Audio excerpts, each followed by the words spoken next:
میرے ساتھ نکالیے گا رومیوں کا خط اور اس کا 5 باب اور اس کی 1 سے 5 آیات پڑھیں گے۔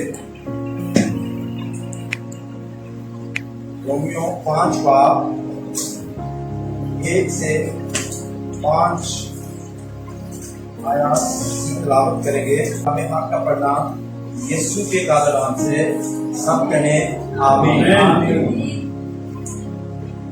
آمین جب آپ کہتے ہیں اس کا مطلب ہے کہ میرے لیے ایسا نہیں ہے۔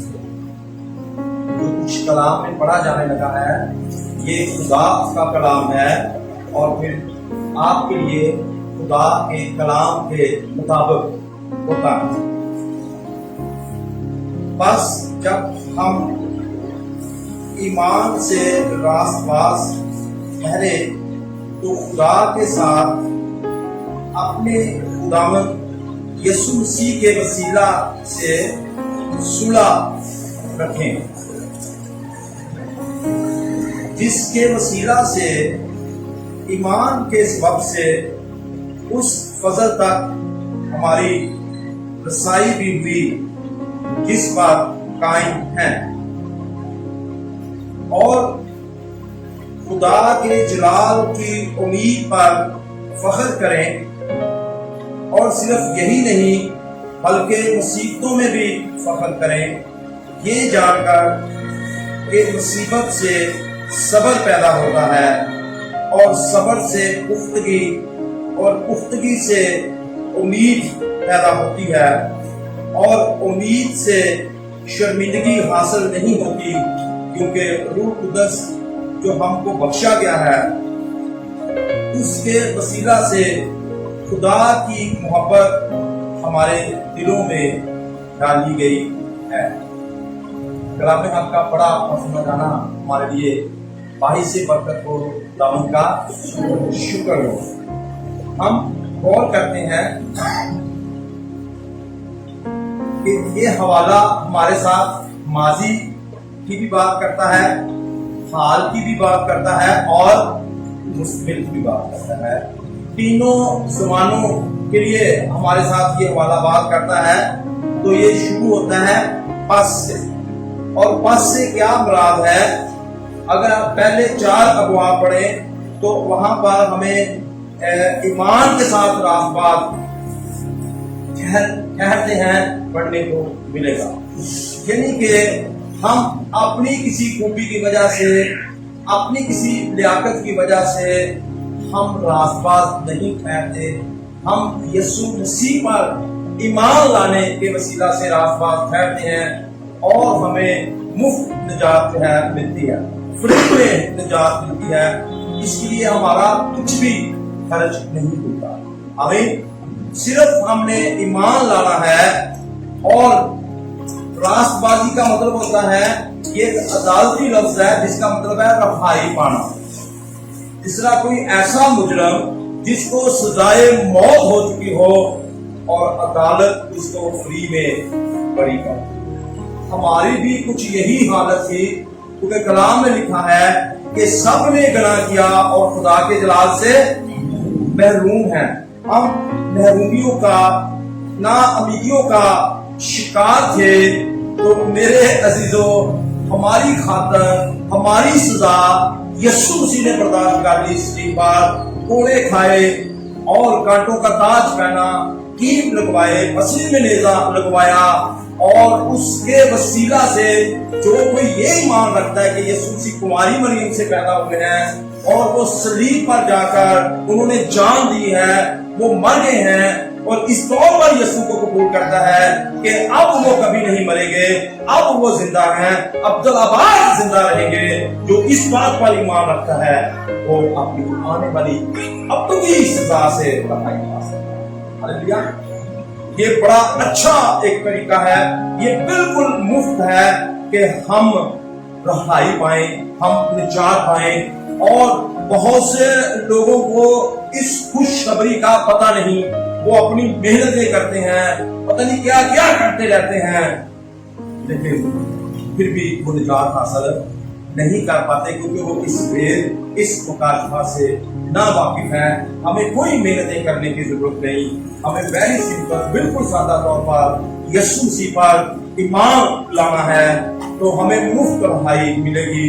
نہیں تو آج کل پتہ ہے عدالتوں میں جائیں تو کتنا پیسہ لگ جاتا ہے اور کتنی دیر تک کیس لگے رہتے ہیں اور بالکل کوئی بندے نے غلطی نہیں بھی کی تو اس کا بھی بہت سا پیسہ لگ جاتا ہے اگر اس پہ کوئی کیس ہو جائے. تو ہمارے اوپر یہ کیس واجب ہے, یہ سچا کیس ہے کہ ہم گناہ کرتے ہیں. ہمارے باپ دادا نے بھی گناہ کیا اور اگر ہم نے نہیں کیا تو ان کا گناہ ہمارے اوپر آتا ہے. تو صرف اور صرف یسوع مسیح پر ایمان لانے سے ہم راست باز رہتے ہیں اور ہمیں عدالت سے مکمل رہائی مل سکتی ہے. اور پھر اس کے بعد کیا کرنا ہے؟ دوبارہ گناہ نہیں کرنا, خدا کے ساتھ صلح رکھیں.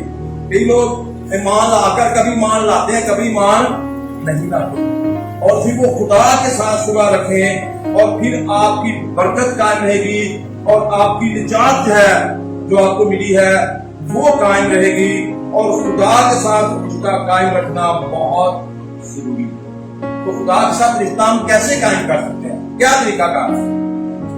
ڈائریکٹ خدا کے ساتھ کوئی بھی رشتہ قائم نہیں کر سکتا. آج میں بائبل کے مطابق ہمارا میل ملاپ کس نے کروایا ہے؟ یسوع مسیح. خدا کے ساتھ ہمارا رشتہ کس کے وسیلہ سے قائم ہوا ہے؟ یسوع مسیح کے وسیلہ سے. جیسے دریائے راوی ہے, آپ نے دریائے راوی پار کرنا ہے, یا تو آپ کشتی یوز کریں گے یا آپ پل ڈھونڈیں گے کہ اس کے اوپر پل کہاں ہے, ہم پل سے کراس کر کے آگے جا سکتے ہیں, راوی کو پار کر سکتے ہیں. اگر پل نہیں ہے نہ کشتی ہے تو پھر آپ کیا کریں گے؟ اس پار جا سکتے ہیں اس کے بغیر. اگر چھلانگ لگائیں گے تو ڈوب کے مر جائیں گے. اور اس راوی میں بہت سے خطرناک جاندار ہیں اور کئی لوگ ڈائریکٹ خدا کے ساتھ رابطہ کرنا چاہتے ہیں. ڈائریکٹ خدا کے ساتھ رابطہ نہیں ہو سکتا. یسوع مسیح کے وسیلہ سے ہمارا خدا کے ساتھ میل ملاپ ہو سکتا ہے اور کوئی راستہ نہیں ہے. یسوع ہمارے لیے پل بنا ہے اور یسوع کے ذریعے ہم آگے جا کر خدا سے بات کر سکتے ہیں. جب بھی ہم دعا کرتے ہیں تو ہم کیا کہتے ہیں؟ اے آسمانی باپ, یسوع کے نام سے ہم تیرے پاس آتے ہیں. جو یسوع کا نام لے کر خدا کے پاس نہیں جاتا اس کے لیے بڑا خطرہ ہے بائبل کے مطابق. آمین. کیونکہ لکھا ہے کہ آسمان کے تلے زمین کے اوپر کوئی دوسرا نام نہیں بخشا گیا جس کے وسیلہ سے نجات ہو. ایک ہی نام ہے, وہ یسوع کا نام ہے.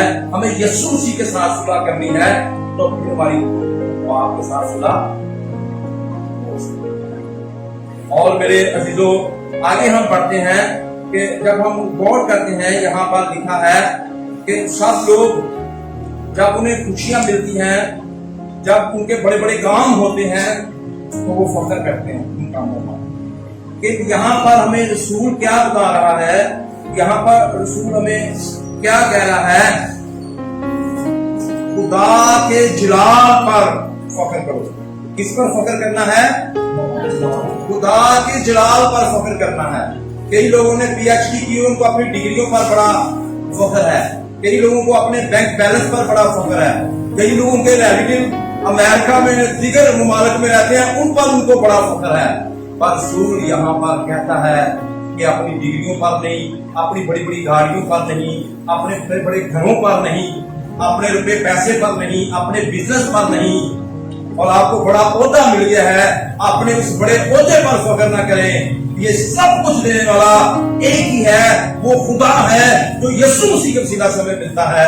اگر ہم نے فخر کرنا ہے تو اس کے جلال پر فخر کرنا ہے. آج کیسا ہے جو خدا کے جلال پر فخر کرنے والا ہے؟ بہت کم لوگ ان کے پاس ہے اس پر ہی وہ فخر کرتے ہیں. ہمیں خدا کے جلال پر فخر کرنا ہے اور آگے بڑھنا ہے. اور میرے عزیزوں جو ہے ہمارے نیک کام, ہم بہت سے لوگ اپنے نیک کام پر بڑا فخر کرتے ہیں. 5,000 لوگوں کو کھانا کھلایا ہے, اس طرح سے مختلف انہوں نے جو نیک اعمال کیے ہیں, کسی بیوہ کی مدد کر دی ہے یا کسی کے بچے کو پڑھا دیا ہے, کسی کو باہر لے کر دے دیا گیا ہے. ہمارے نیک کام جو ہیں یہ کلام میں لکھا ہے یہ گندی کچھیوں کی مانند ہے، ان پر نہیں خدا کے جلال پر ہم نے فخر کرنا ہے، نہ تعلیم پر، کسی چیز پر نہیں، کیونکہ جو ہمارا سب سے بڑا فخر ہے وہ ہمارا خدا ہے۔ پہلی بات کس پر فخر کرنا ہے؟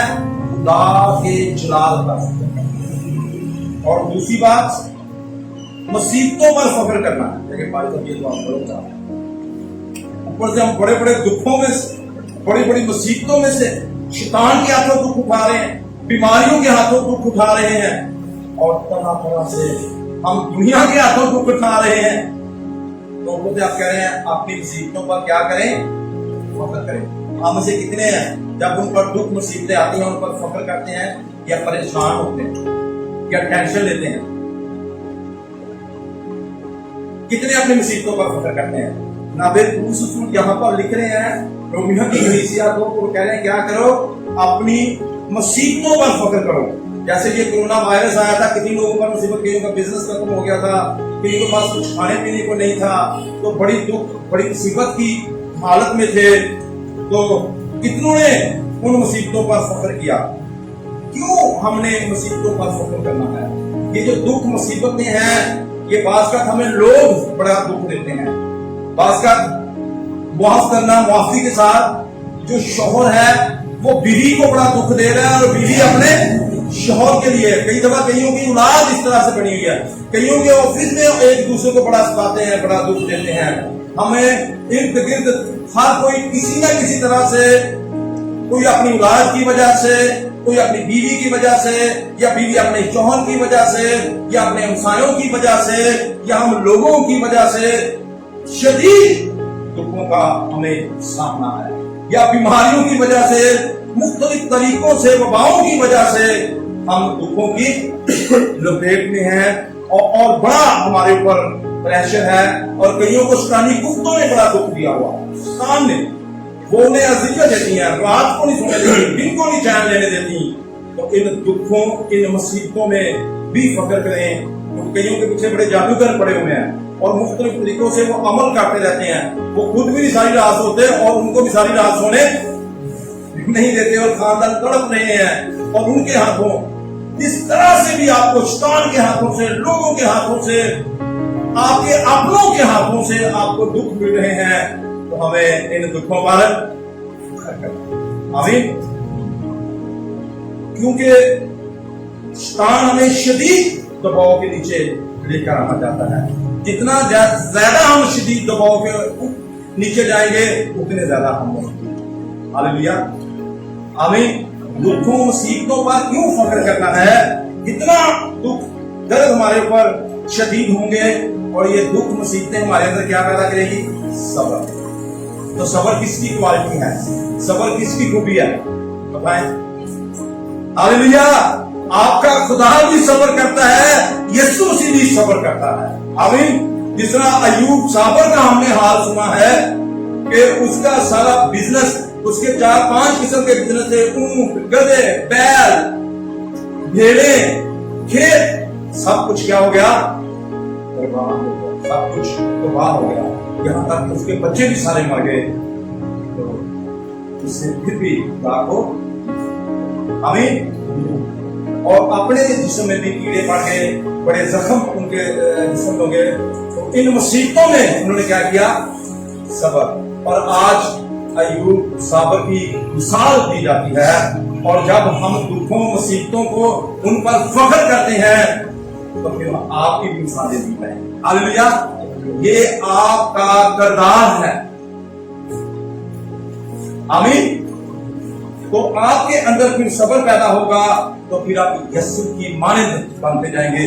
جتنی زیادہ شدید مصیبتیں اتنا ہی بڑا صبر آپ کے اندر آئے گا، اور آپ اتنے ہی یسوع کی مانند بنتے جائیں گے، بنتے جائیں گے۔